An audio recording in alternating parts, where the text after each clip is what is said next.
Welcome back again to Xylem learning. നിങ്ങളുടെ സ്വന്തം ടീമീസ് ആണ്. എല്ലാവരും അടിപൊളിയായിട്ടിരിക്കുന്നല്ലോ അല്ലേ? അപ്പോൾ നല്ല തകൃതിയായിട്ട് നമ്മൾ എക്സാമിന് വേണ്ടിയൊക്കെ പ്രിപ്പയർ ചെയ്യുന്നുണ്ട്. നല്ല രീതിയിൽ ടോപ്പിക്കുകളൊക്കെ കവർ ചെയ്ത് കോൺസെപ്റ്റുകൾ അറിഞ്ഞാണ് നമ്മൾ പഠിച്ചു പോകുന്നത്. അപ്പോൾ ഇന്ന് മിസ് വന്നിട്ടുള്ളത് നിങ്ങളെല്ലാവരും കാത്തിരിക്കുന്ന, നിങ്ങളെല്ലാവരും കുഴപ്പിക്കുന്ന ഒരു ടൈപ്പ് ഓഫ് ക്വസ്റ്റ്യൻ ഏരിയ ആണ് കേസ് സ്റ്റഡി ബേസ്ഡ് ക്വസ്റ്റ്യൻസ്. അപ്പം നമ്മുടെ ടിഷ്യൂസ് ചാപ്റ്ററിലെ വളരെ ഇമ്പോർട്ടൻ്റ് ആയിട്ടുള്ള കേസ് സ്റ്റഡി ബേസ്ഡ് ക്വസ്റ്റ്യൻസ് ആണ് നമ്മൾ ഇന്ന് ഡിസ്കസ് ചെയ്യുന്നത്. അപ്പോൾ എല്ലാവരും എന്ത് ചെയ്യുക, മാക്സിമം നിങ്ങളുടെ ഫ്രണ്ട്സിലേക്ക് ഷെയർ ചെയ്യുക. എല്ലാവരും എന്ത് ചെയ്യുക, ഈ വീഡിയോ കംപ്ലീറ്റ് ആയിട്ട് കാണുക. ഏത് രീതിയിലാണ് ക്വസ്റ്റ്യൻസ് വരുന്നത്, എങ്ങനെയാണ് അതിന് ആൻസർ ചെയ്യേണ്ടതെന്നുള്ള ഐഡിയാസ് ഒക്കെ മിസ് പറഞ്ഞുതരാം. അപ്പം നേരെ നമുക്ക് നമ്മുടെ ഫസ്റ്റ് ക്വസ്റ്റ്യനിലേക്ക് പോകാം. Question 1. Epithelial tissue or epithelial forms the outer covering of the skin also lines in the body cavity. It forms the lining of respiratory, digestive, reproductive and excretory tract. They perform various functions such as absorption, protection, sensation and secretion. Epithelial tissue cells are tightly packed and form continuous sheet. They have only a small amount of cementing material between them and almost no intercellular spaces. Epithelial cells may be squamous, cuboidal, columnar in shape and may be arranged in single or multiple layers. Case studies based questions നമുക്ക് കിട്ടിയാൽ ആദ്യം നമ്മൾ മനസ്സിലാക്കേണ്ടത് എന്താണ്, ഒരു passage ആണ് തരുന്നത്, അല്ലെങ്കിൽ ഒരു പാരഗ്രാഫ് ആണ് നമുക്ക് തരുന്നത്. അത് നല്ല രീതിയിൽ തന്നെ വായിച്ചു മനസ്സിലാക്കുക എന്നുള്ളതാണ് ഫസ്റ്റ് പോയിന്റ്. അപ്പം you need to read well the passage. നല്ല രീതിയിൽ തന്നെ എന്ത് ചെയ്യുക, ആ പാരഗ്രാഫ് മനസ്സിലാക്കുക. അത് ഏത് ചാപ്റ്ററിൽ നിന്ന് എവിടെ നിന്നാണ് വരുന്നത് എന്നുള്ള ഐഡിയ ആദ്യം തന്നെ നമുക്ക് മനസ്സിലാക്കിയെടുക്കാം. എന്നിട്ട് ക്വസ്റ്റ്യൻസിലേക്ക് പോകാം. എല്ലാ ക്വസ്റ്റ്യനും വായിച്ച് നോക്കുന്നത് നല്ലതാണ്. അങ്ങനെയാണെങ്കിൽ പാരഗ്രാഫിൽ നിന്ന് ക്വസ്റ്റ്യൻസ് ആൻസർ എവിടെ നിന്ന് നിങ്ങൾക്ക് കിട്ടാൻ എളുപ്പമായിരിക്കും. Name the tissue present under the skin and arranged in the pattern of layers. നമ്മൾ പറയുന്നുണ്ട് അല്ലേ, എപ്പിത്തീലിയൽ ടിഷ്യൂ എന്ന് പറയുന്നത് എവിടെയാണ്, നമ്മുടെ സ്കിന്നിൻ്റെ ബിലോ സ്കിന്നിൽ നമ്മൾ കാണുന്നതാണ്. പ്രൊട്ടക്ഷനും സെക്രീഷനും ഒക്കെ വേണ്ടിയിട്ട് ചെയ്യുന്നതാണെന്ന്. അപ്പോൾ ഇവിടെ സ്കിന്നിൻ്റെ അടിയിൽ ലെയേഴ്സ് ആയിട്ട് ഫോം ചെയ്യുന്ന ഒരു എപ്പിത്തീലിയം ഏതാണെന്നാണ്, that is stratified squamous epithelium. That is stratified squamous epithelium. രണ്ടാമത്തേത് name any one location in body which bear ciliated എപ്പിത്തീലിയമാണ്. എപ്പിത്തീലിയം കാണുന്ന നമ്മുടെ ഇന്റേണൽ ഓർഗൻസിലുണ്ട്, നമ്മുടെ ഡൈജസ്റ്റീവ് ട്രാക്റ്റിലൊക്കെ കാണാം. സീലിയേറ്റഡ് എപ്പിത്തീലിയം നമ്മൾ കാണുന്ന ഒരു ഏരിയ ആണെന്ത്, റെസ്പിറേറ്ററി ട്രാക്റ്റ് എന്ന് പറയുന്നത്. നമ്മുടെ റെസ്പിറേറ്ററി ട്രാക്റ്റ്, നമ്മൾ റെസ്പിറേഷൻ ചെയ്യുന്ന, നമ്മൾ ബ്രീത്തിങ്ങിനെ ഹെൽപ്പ് ചെയ്യുന്ന റെസ്പിറേറ്ററി ട്രാക്റ്റിൽ സീലിയേറ്റഡ് എപ്പിത്തീലിയമാണ് കാണുന്നത്. Name the epithelial tissue which is pillar like tall cells. Tall ആയിട്ടുള്ള സെല്ല് കാണുന്നത് ഇതാണ്, കൊളംനാർ എപ്പിത്തീലിയമാണ്. അതാണ് നമ്മൾ പറയുന്നത് പല ഷേപ്പിൽ നമുക്ക് എപ്പിത്തീലിയം കാണാൻ കഴിയുമെന്നുള്ളത്. Fourth one, state how the epithelium is separated from the underlying tissue. എങ്ങനെയാണ് അണ്ടർലൈൻ ടിഷ്യൂയും എപ്പിത്തീലിയം തമ്മിൽ ഡിഫറൻസ് ആവുന്നത്? Epithelium is separated from underline tissue by an extra cellular fibrous basement membrane. ഒരു എക്സ്ട്രാ സെല്ലുലർ ആയിട്ടുള്ള fibrous basement membrane ഉണ്ട്. അതാണ് underline ടിഷ്യൂസിൽ നിന്ന് epithelial ടിഷ്യൂവിനെ separate ചെയ്ത് നിർത്തുന്നത്. And fifth one, write a short note on epithelial tissue cells. ഈ പാരഗ്രാഫിൽ തന്നെ നമുക്ക് എഴുതാവുന്നതേ ഉള്ളൂ. Tissues are tightly packed and forms a continuous sheet. They have no intercellular spaces. And also function mention ചെയ്യാം. They have functions like protection ഉണ്ട്, secretions ഉണ്ട്. അപ്പോൾ പാസേജ് നല്ലോണം വായിച്ച് മനസ്സിലാക്കിയാൽ എല്ലാ ക്വസ്റ്റ്യൻ്റെ ആൻസറും നിങ്ങൾക്ക് ഈസി ആയിട്ട് തന്നെ ആൻസർ ചെയ്യാവുന്നതാണ്. അപ്പം ക്ലിയർ ആയാലും എപ്പിത്തീലിയൽ ടിഷ്യൂവിൻ്റെ ആ ഒരു ഏരിയ തന്നെ മനസ്സിലാക്കി വെക്കുക. എത്ര ടൈപ്സ് ഉണ്ട്, എവിടെയാണത് കാണുന്നത്, അതിൻ്റെ ഫംഗ്ഷൻ എന്താണെന്ന് പഠിക്കുക.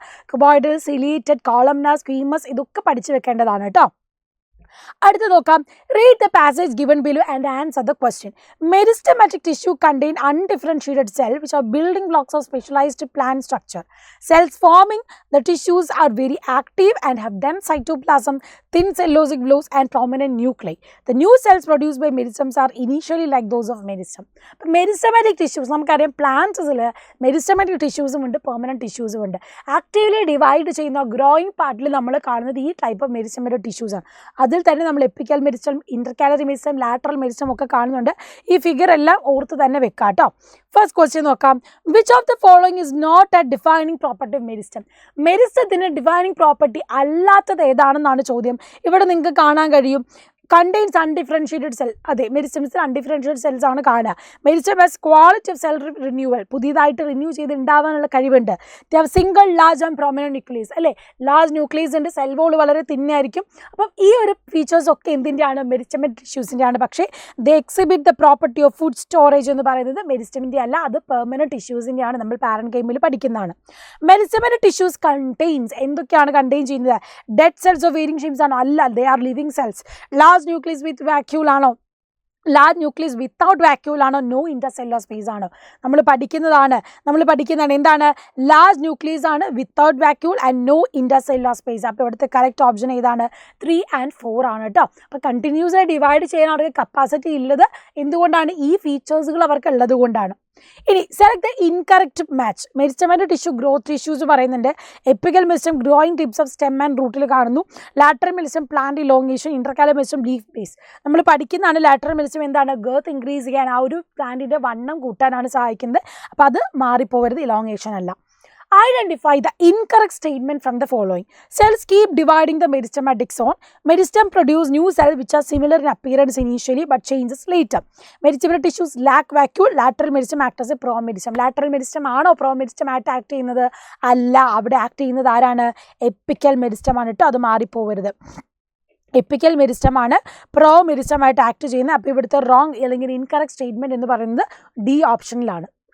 അടുത്ത പാസേജ് നോക്കാം. Read the passage given below and answer the question. Muscular tissue possess elongated cells called muscle fibers. Tissue contains special type of protein. Different types of muscular tissue are given in tabular form below type of muscular tissues. Type of muscular tissues ആണ് ഇവിടെ നിങ്ങൾക്ക് തന്നിട്ടുള്ളത്. കാണാൻ കഴിയുന്നുണ്ടല്ലോ type of muscular tissues. Skeletal tissue ഉണ്ട്, smooth tissue ഉണ്ട്, cardiac tissue ഉണ്ട്. അതിൽ ഷേപ്പും അതിൻ്റെ number of nuclei, position of nuclei എല്ലാം തന്നിട്ടുണ്ട്. ഫസ്റ്റ് ക്വസ്റ്റ്യൻ നോക്കി, which among the following muscular tissue will not show striations എന്നാണ്. സ്ട്രയേഷൻസ് കാണിക്കാത്തത് ഏതൊക്കെയാണ്? സ്മൂത്ത് ആണ് അല്ലേ. സ്കെലറ്റൽ മസിലും കാർഡിയാക് മസിലും നമുക്ക് സ്ട്രയേഷൻസ് കാണാവുന്നതാണ്. അപ്പം വിൽ നോട്ട് ഷോ സ്ട്രയേഷൻസ് എന്ന് പറയുന്നത് സ്മൂത്ത് മസിലാണ്. അടുത്തത്, smooth muscles are also known as visceral muscles as they have the capacity to increase in size and bulk whenever needed. Based on the information provided in the table, identify which of the following cannot be a function of these muscles. തന്നിട്ടുള്ളതിൽ ഏത് muscles ആണ് എന്ത് smooth മസിൽസിൻ്റെ ഫംഗ്ഷനാണ് പറഞ്ഞിട്ടുള്ളത്? Contraction of blood വെസൽസിന് smooth muscle help ചെയ്യുന്നു. Movement of food in alimentary കനാലിന് സ്മൂത്ത് മസിൽസ് ഹെൽപ്പ് ചെയ്യുന്നുണ്ട്. Relaxation of blood muscle help ചെയ്യുന്നുണ്ട്. പക്ഷേ movement of body and skeleton ചെയ്യുന്നത് ആരാണ്? നമ്മുടെ സ്കെലറ്റൽ മസിലാണ്. അവരാണ് വോളണ്ടറി മൂവ്മെൻറ്റ്സ് ചെയ്യുന്നത്. അപ്പം ഇവിടെ ഈ സ്മൂത്ത് മസിലിൻ്റെ ഫംഗ്ഷൻ അല്ലാത്തത് ഏതാണെന്നാണ് question. That is movement of body and skeleton. Next one, which of the following will be called multinucleated. മക്കളെ ഈ തന്നിട്ടുള്ളതിൽ ഏതാണ് മൾട്ടി ന്യൂക്ലിയേറ്റഡ് എന്നാണ്? ബോത്ത് എ ആൻഡ് ബി ആണ് വരിക. സ്കെലറ്റൽ മസിൽസും കാർഡിയാക് മസിൽസും എന്താണ്? മൾട്ടി ന്യൂക്ലിയേറ്റഡ് ആണ്. ഒന്നിൽ കൂടുതൽ ന്യൂക്ലിയസ് നമുക്ക് കാണാൻ കഴിയുന്ന ടിഷ്യൂസിനെയാണ് മൾട്ടി ന്യൂക്ലിയേറ്റഡ് എന്ന് നമ്മൾ പറയുന്നത്. അപ്പോൾ ഓർത്ത് വെക്കുക, skeletal muscles and cardiac muscles R multi nucleated. നമ്മളിവിടെ തന്നിട്ടുള്ള ടേബിൾ നോക്കിയാൽ തന്നെ നമുക്ക് മനസ്സിലാവും. നമ്പർ ഓഫ് ന്യൂക്ലിയൈ മെനി ആണ്, 1 or 2. കാർഡിയാക്കിലും സ്കെലറ്റലിലും നമുക്ക് ഒന്നിൽ കൂടുതൽ കാണാൻ കഴിയും. Then, which of the following are voluntary muscles? തന്നിട്ടുള്ളതിൽ വോളണ്ടറി മസിൽസ് ഏതാണെന്നാണ്? ദാറ്റ് ഈസ് സ്ട്രയേറ്റഡ് മസിൽസ് അല്ലേ. നമ്മൾ പറയുന്ന സ്കെലറ്റൽ മസിൽസ് എന്താണ്? വോളണ്ടറി മസിൽസ് ആണ്. എന്നാൽ കാർഡിയാക് മസിൽസും സ്മൂത്ത് മസിൽസും എന്താണ്? ഇൻവോളണ്ടറി മസിൽസ് ആണ്. അത് മറന്നു പോകരുത്, ഓർത്ത് വെക്കുക. ഇനി ഇതേ ടേബിളിൽ തന്നെ നിങ്ങൾക്ക് കമൻറ്റ് ബോക്സിൽ കമൻറ്റ് ചെയ്യാൻ മിസ് ഒരു ക്വസ്റ്റ്യൻ തരികയാണ്. എവിടെയാണ് skeletal muscles are seen in? Skeletal muscles are seen in. എവിടെയാണ് മക്കളെ സ്കെലറ്റൽ മസിൽസ് നമ്മൾ കാണുന്നത്? ഈ നമ്മുടെ ബോഡിയിലെ ഏത് പാർട്സിലാണ് നമ്മൾ സ്കെലറ്റൽ മസിൽസ് കാണുന്നത് എന്ന് നിങ്ങൾ കമൻറ്റ് ബോക്സിൽ കമൻറ്റ് ചെയ്യുക. ഇതുപോലെ എല്ലാ ടൈപ്പ് ഓഫ് മസിൽസിൻ്റെ ലൊക്കേഷൻ, അതിൻ്റെ ഫംഗ്ഷൻ, അതിൻ്റെ ഫീച്ചേഴ്സ്, ഷേപ്പ് ഒക്കെ നിങ്ങൾ പഠിച്ചു വെക്കേണ്ടതാണ്. ഓക്കെ, അപ്പോൾ അത് ഓർത്ത് വെക്കുക. ഇനിയും കൂടുതൽ ക്വസ്റ്റ്യൻസ് ഡിസ്കസ് ചെയ്യാൻ മിസ് വീണ്ടും വരാം. ബൈ.